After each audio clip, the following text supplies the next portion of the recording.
Stop waiting for this one big business idea to make your Pilates business profitable. The real magic happens when you have multiple income streams that's going to help you create a business that's going to be sustainable and standing the test of time.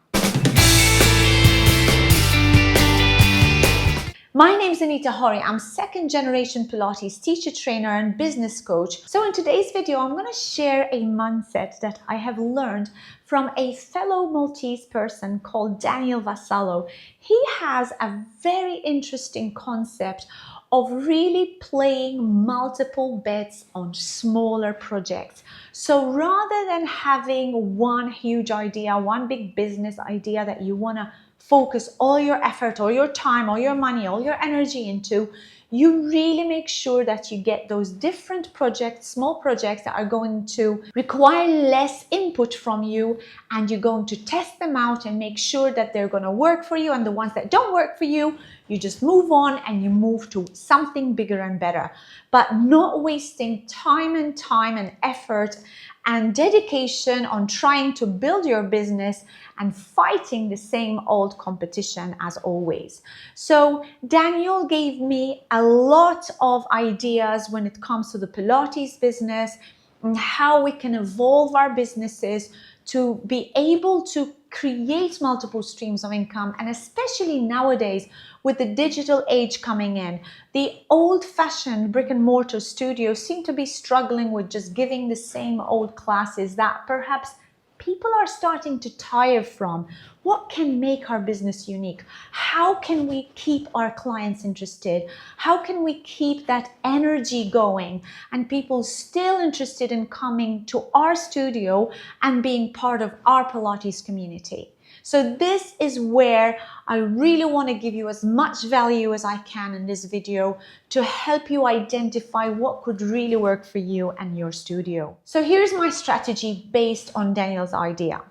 You focus on multiple income streams for your business. So these are going to be different projects, small projects that one are going to necessitate only a little bit of time from your end and a small investment. And you're going to be learning something pretty fast from these projects. How to identify a new stream of income.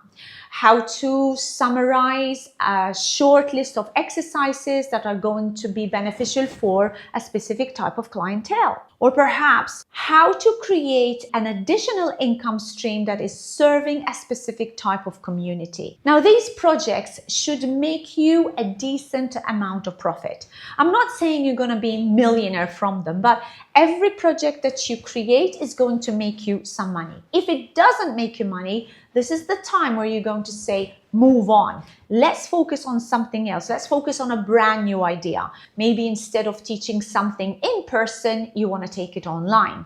Or maybe you want to make sure that you create something that's additional to something you've already started teaching at the studio, giving your clients a little bit more value. Now remember, we already juggle clients, we juggle staff, we juggle operations. We don't want something extra to gamble on. How much time are we going to put into a new project when we already know we're feeling that we're drowning?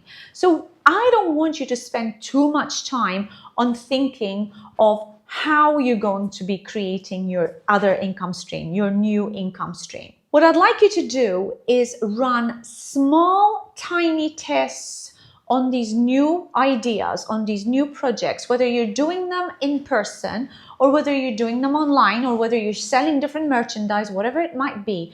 Just do small, tiny tests to identify whether these projects are actually working for you. And here's the thing, many business owners are already doing this. Huge business conglomerates trial things out. And if you think about the pharmaceutical industry, you know how much time and effort is put into these tests. And then if the project doesn't work, bang, it goes, it's scrapped. And along with it go the employees, the investment in research and technology, and all the other investments they've done that's relative to this particular project. So, you know, this isn't just a new idea but I'm just sharing this with you to identify that this could also be micro-sized to our small Pilates studios, and our efforts don't need to be as big as a pharmaceutical company. Just make sure that you allocate only a certain amount of time and effort into it. And in this way, if we are testing our new projects, we're going to be using what we already have, and we're going to be testing them online. We're going to be testing them in person, in the studio, or maybe in a different community. Here are 3 simple guardrails for every experiment. Number 1, keep it small. Under 10 to 15 hours of setup and under $300 to $500 in budget. Number 2, keep it measurable. Whether it is your new bookings, your new accessory sales, or new contacts, whatever it is, make sure that it is traceable and it is measurable. Number 3, give it an expiry date. Give it 2 to 6 weeks, and then you can decide whether you want to scale it, you want to pause it, or you want to pivot it to something extra. Now, if you're already liking this video, I would really invite you to hit the like and subscribe to my channel, because this is the only way that YouTube identifies if my content is valuable to the community. And I'd love you to be able to share your love by adding any comments, any other ideas that you might have for scaling a business, or for maybe pivoting the current business structure that you've got. Now let's keep going with the rest of the video. And I want to give you 8 specific examples that you can scale your business, you can generate different income streams in different ways.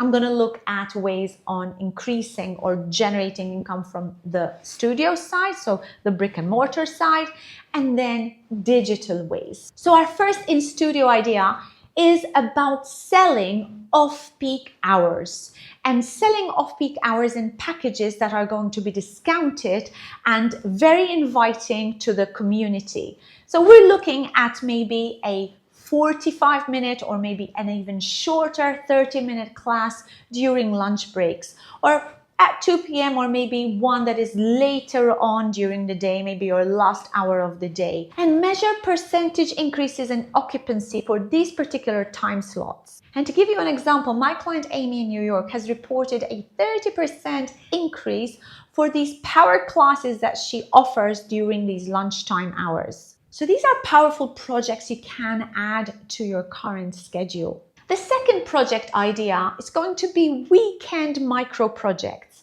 Target a specific part of the population. So think back pain, think cyclists, think hikers, think mountain climbers, think whatever kind of population you're thinking of, and make sure that you create specific workshops to help them with their particular issues. So you have transformations guaranteed for these clients.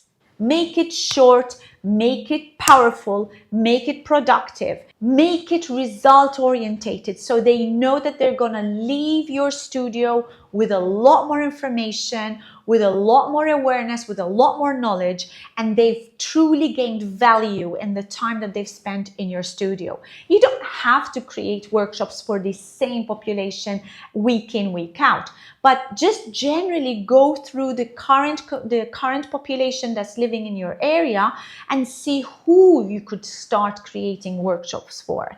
If you have a target clientele of prenatal mothers, why don't you create workshops for prenatal mothers?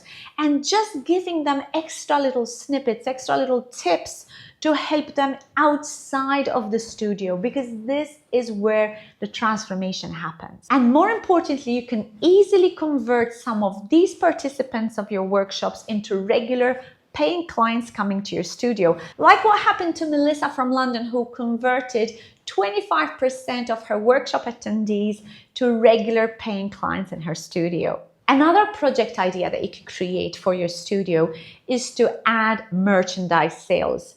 So be careful with this, because you don't want to be overloading your studio with tons of merchandise you don't sell, and that's going to take up space in your studio, especially if you have a small studio. Now, there are many ways of doing this, and we could also be looking at affiliate programs with big merchandise vendors, but I wouldn't go down that route just yet. Remember, I said we need to make it short, we need to make it quick, and definitely not invest too much money into it. So my suggestion would be to start a small branded line of your own studio, like what happened to Anna, my client in London, who has her own socks, her own t-shirts, her own clothing, and also branding any kind of Pilates prop that can be bought and used at home with her own brand. So Anna decided to invest a small amount of money into the merchandise, and then she found out what worked and what didn't work. And then she converted it into a more scalable project where she honed into the best sellers of her merchandise, and she continued to increase the capacity of her stock, so then she'll be able to serve her clients better. The fourth idea for your Pilates profit generating project is going to be a pop-up project that you're going to create with a local physical therapist or a yoga teacher or a local coffee shop. Create a day event where you nourish your community, where you share your values, you share your skills with your community, and you are there to give them that transformation within the day.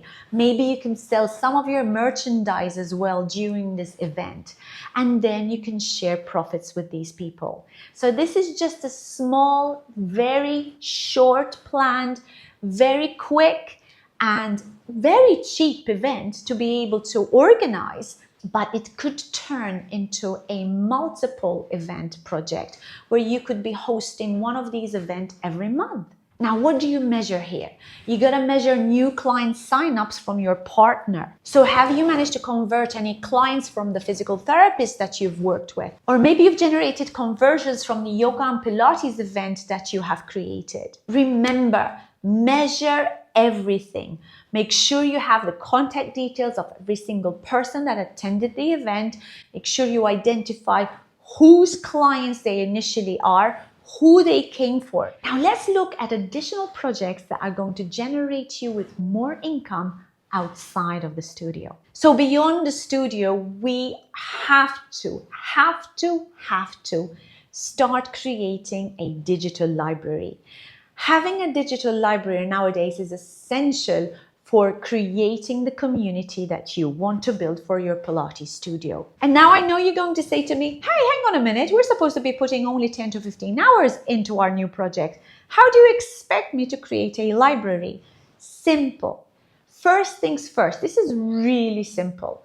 Take permission from your current clients. See if they're willing for you to record the sessions. And if you have permission from your clients, you can start by just putting a camera right in the corner of your studio room, and then you can record a session, complete the session, and bang, that's recorded. Do we need to edit it? You don't need to edit it. You are creating a library for your clients. People who already know you, people who are familiar with your teaching, people who already love you. So all you're doing is you're giving them added value. Platforms like Coursera or Teachable or even LearnDash give you the ability to upload multiple videos and then sell them to your clients online. Now, if you don't want to go down that route, you could also do this via YouTube.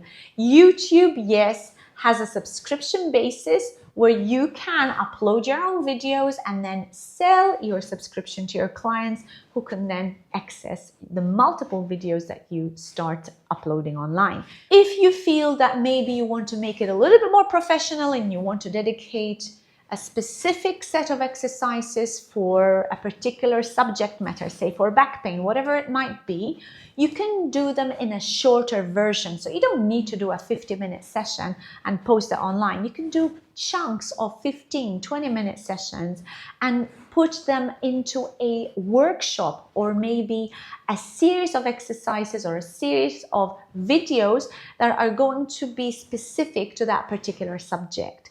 There are so many ways that you can create multiple digital content nowadays to offer to your community. Now, don't forget, you still need to measure this project. Now, how do you measure it? You have to make sure that you have a minimum amount of subscribers for these particular videos, and you have to be comfortable with the minimum number. Say if you want, I have to have a minimum number of 10 people that are paying $30 a month for these subscribers. Then of course, if the project works, fantastic, keep adding to it. If it doesn't work, scrap it, it's taken up your time. If you feel that maybe it will work if you made your videos shorter or if you adapted them, then see how you can adapt it to make it more viable for your community. I'll give you a personal example from my own experience. My specialty is teaching teachers and of course advising Pilates teachers who are already certified and running their own businesses. So my videos are lengthy, they are more detailed, they have a lot more valuable content for teachers. But one unique thing that I do for my community is that I record all the teacher trainings that I do. So whenever I run a teacher training program, I record the tutorials and I give the videos to my students. And that is part and parcel of the current pricing that I have for the teacher training. So for me, that is adding value to my students, and they know that they're going to continuously be able to get back to the tutorials. And if they have any questions, they know that my support hasn't ended when I finish the tutorials with them. So figure this out. If you could give that same amount of value to your clients, or even a fraction of that value to your clients, see how much more they're going to be willing to support you and to continue with you, because they understand that your interest is to help them, is to serve them. And just on this note, a Toronto studio launched an on-demand library and secured 12 paying subscriptions in the first month. Another brilliant project for a Pilates studio is to create an email online course. So if you have a specific expertise that you focus on, say you focus on prenatal Pilates, and you have so much knowledge, so much awareness, you've maybe taken specific courses to handle those prenatal mothers and through every single stage of their pregnancy, think about creating a short 6-week course that you can sell to the prenatal mothers all over the world. They don't have to be coming to your own studio, and help them improve their pregnancy journey through Pilates, and perhaps help them through breathing exercises and getting themselves ready for birth. Maybe you could add an add-on bonus for a short postnatal Pilates workout that's going to help them once their baby is born. Guys, the opportunities are endless. Now, the next small project idea is a no-brainer. You don't need to spend hours on end in preparation, and it's going to help you decide whether it works or not very, very quickly. So we're going to use Zoom as a platform, and we're going to create 30-minute to 45-minute lunchtime classes, online classes to the community, whether they're around us, whether they are away from us, maybe they are people we've worked before. So we just send out notices to our current community, whether that's online or social media, whatever that might be, even our current clients, and advertise or shout out. We're saying, hey guys, we're setting up a new group class, a Zoom class for all those people who want to join on a Monday at 12:30, a lunchtime class. It's going to be a power workout for 30 or 45 minutes. It's going to get you off your desks if you're working at home. You're going to move, you're going to sweat, you're going to do a fantastic Pilates session, and bang, that's adding more value to what you're giving to your community, and of course, increasing your turnover. Likewise, you could decide to do a reset session on maybe on a Thursday evening or a Friday evening. Again, another 30 to 45 minute session. You don't need to be doing a whole long session. And similarly, you have to measure it. So again, you have to decide whether you need 10 paid members for these classes or minimum of 12 members. And if you see that general attendance is starting to go below those numbers, then you scrap it. If you don't want to scrap it, then you can think, what can I offer in addition to this? One other way of keeping this within your services is to offer it as an extra to those clients who are already coming to your studios. So if you have a client that's coming to your brick and mortar studio and you want to give them a little add-on value, you say, look, I've got a weekly class that's going to be running one day a week at this time of day. You're very welcome to join it. And if you're not here and you're traveling, there's always there for you. It's week in, week out. If you want to join, you're very welcome to join. So measure, make sure that you have enough people in these sessions. And then of course, make sure you decide whether you're going to pivot it or whether you're going to pause it or whether you're going to go ahead with it, because your rate of conversion has been exceptionally high and this is something you're going to keep. And lastly, we cannot run a digital project without offering a digital presentation, whether it's a PDF, a workbook, a course, whatever that might be, that's going to be downloadable in a written format and a typed format for your client to be able to download and keep. Nowadays, we could sell small digital products at what we call a low end, a low ticket.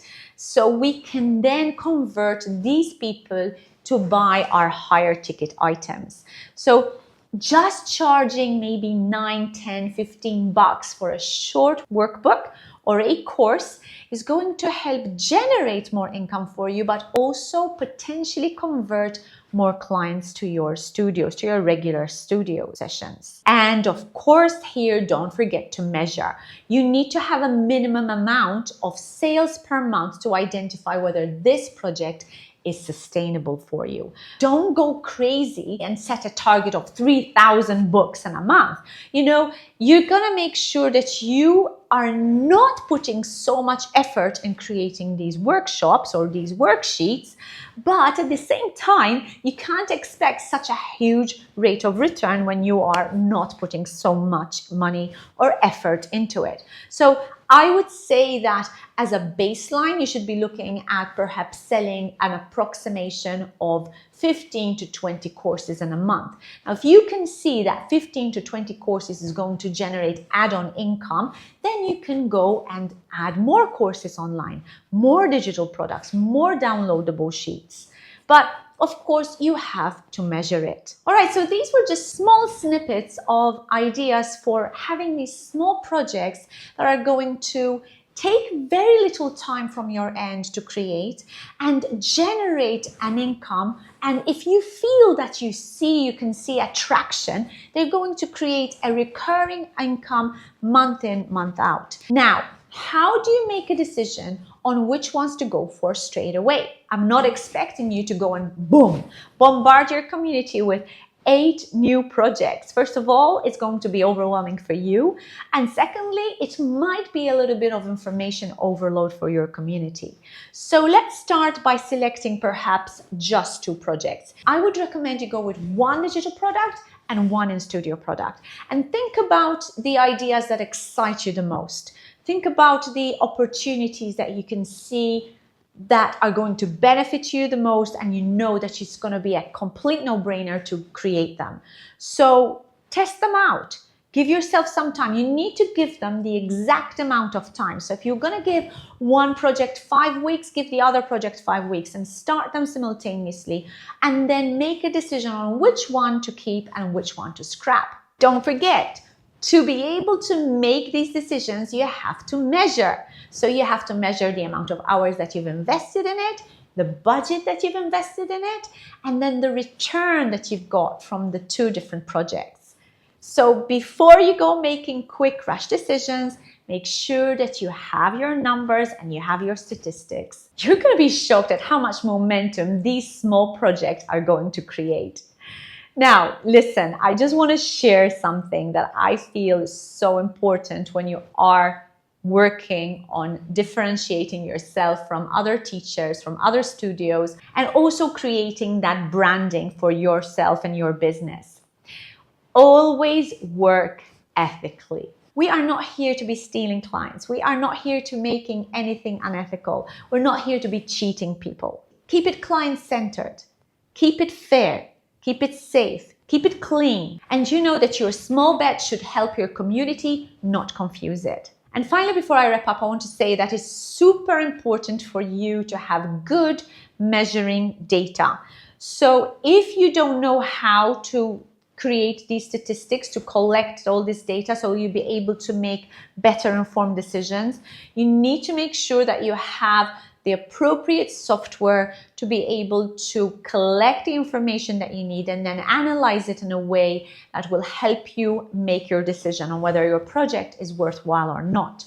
Now, you don't have to be investing in thousands of dollars in great management software. You can do things by creating the old-fashioned Excel sheets or spreadsheets, but it's going to take you a long time, and it's also going to mean that it might be a little bit more frustrating. So these management software packages are worth their weight in gold once you start utilizing them appropriately. You should already be working with a CRM system that is already a booking system, a cash management system, and also a marketing system. But if you don't have that structure right now, I would recommend that you watch this video over here that will just give you a little bit of an insight as to what management systems there are out there. And of course, if you need further advice about what is going to be the best solution for you, you're very welcome to reach out to me.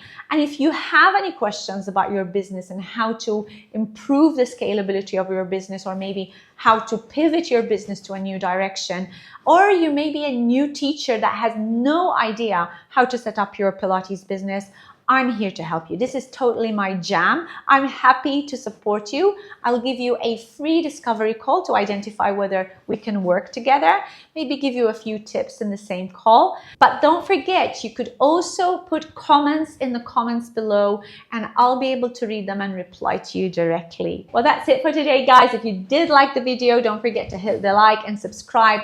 Ring the bell so you get notified every time I upload a video online.